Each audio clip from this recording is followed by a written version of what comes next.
Hey folks, I'm Dr. Drew Sinatra. Today I'm going to talk to you all about coffee.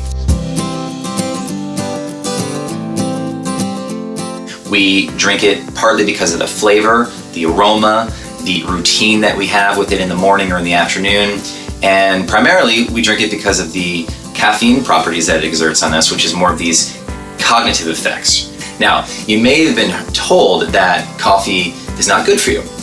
However, there was a study done in the journal Circulation in 2015, and that showed that with coffee consumption, there was an 8 to 15% reduction in death from consuming coffee. What we found through research is that there's actually an inverse correlation between coffee consumption and certain chronic diseases. And those chronic diseases include type 2 diabetes, cardiovascular disease, certain cancers like prostate cancer or basal cell cancer or endometrial cancer or liver cancer. And coffee also may have a protective effect against neurodegenerative conditions like Alzheimer's and Parkinson's disease. Now, there's many different ways to prepare coffee, and actually preparing it is very important, and also the type and quality of beans that you're using as well. I have many different ways of preparing coffee. Some days I'll use a French press.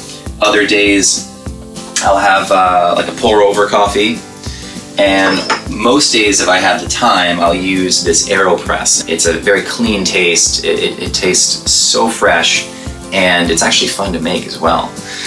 Now, in terms of what I put in my coffee, I don't think that adding sugar into your coffee is good for you, really, because sugar can be pro-inflammatory and you're going to get like a glycemic response by doing that. So if you're going to add anything to your coffee, perhaps cream. I like to add a coconut creamer sometimes when I'm not doing dairy. Other days I'll use a keto creamer if I'm on the road. And then if I can, I always tend to add some collagen peptides to my protein. And getting a little protein with your coffee, and if you're doing a little fat as well with some butter and MCT oil, is a great combination right there. So many different ways to prepare coffee. And in talking about beans, fresh is better.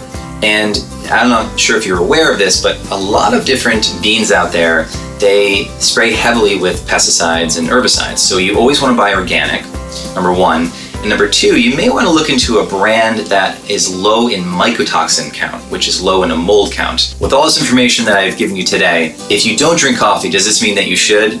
No.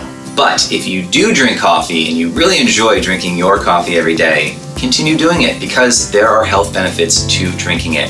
And in fact, the research has showed that even the more coffee you drink, the more protective effect it has on the body, which is remarkable. So continue drinking your coffee, enjoy it. Talk to you soon.